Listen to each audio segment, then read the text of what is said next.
Tannery সংকটে কোরবানির পশুর চামড়া নিয়ে বিপাকে চট্টগ্রামের আড়তদাররা। আরো খবর জানাতে সরাসরি যুক্ত হচ্ছেন সহকর্মী নয়ন পড়ুয়া জয়। জয়, লবণযুক্ত চামড়ার কি পরিমাণ মজুদ রয়েছে চট্টগ্রামের আড়তদারদের কাছে, বিক্রি হচ্ছে না কেন, ঢাকার ব্যবসায়ীরা কেন আগ্রহ দেখাচ্ছেন না? ধন্যবাদ আসিফ টিপু আপনাকে। আপনি যথার্থ বলছেন, ট্যানারির সংকটে কিন্তু বিপাকে পড়েছে চামড়া আড়তদাররা। চামড়াগুলো লবণযুক্ত করে কিন্তু আসলে ফেলে রেখেছেন। কিছু কিছু বিক্রি হয়েছে, কিন্তু বেশিরভাগ চামড়া এখনো পর্যন্ত আড়তদারদের হাতে থেকে গেছে। আমরা একটু কথা বলতে চাচ্ছি যারা আড়তদাররা আছেন, কেমন সমস্যায় পড়েছেন, কি বিক্রি একদম হয়নি? আসলে বিক্রি ট্যানারি মালিকরা ঢাকার থেকে এখনো আসে নাই, তবে দুইটা লোক আসছে, ওই একটা কটাস আর একটা ট্যানারি মালিক রাইসার ওনারা 20-25 হাজার মতো চামড়া আমাদের কাছ থেকে ক্রয় করেছে আর কি।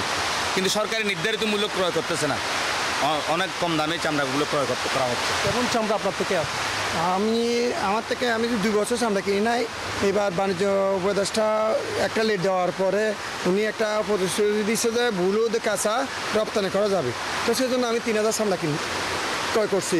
কারণ ক্রয় করার পর আজ পর্যন্ত কোনো ট্যানারিওয়ালা চিটাঙা আসে নাই, কোনো খোঁজ খবর নিচ্ছে না। এখন এই বাণিজ্য উপদেষ্টা যদি এটা মনিটর না করে আগামীবার আরও 3 গুণ পুষবে চামড়া। এই বাংলাদেশের চামড়া কেমন চামড়া আপনার থেকে আছে? জি, ইনশাল্লাহ আশা করি আমরা লবণজাত করছি। আড়তদার ব্যবসায়ীরা কিছু কিছু ট্যানারিয়ারা আসি চামড়া নিয়ে গেছে, এখন সামনে যেগুলো আছে এগুলো আশা করি নিয়ে যাবে। বান্ডেল থাকলে প্রতি সেনমানিতে টাকা বাঁচবে। বিকাশ সেনমানি বান্ডেল কিনে জিতুন প্রতি লেনদেনে।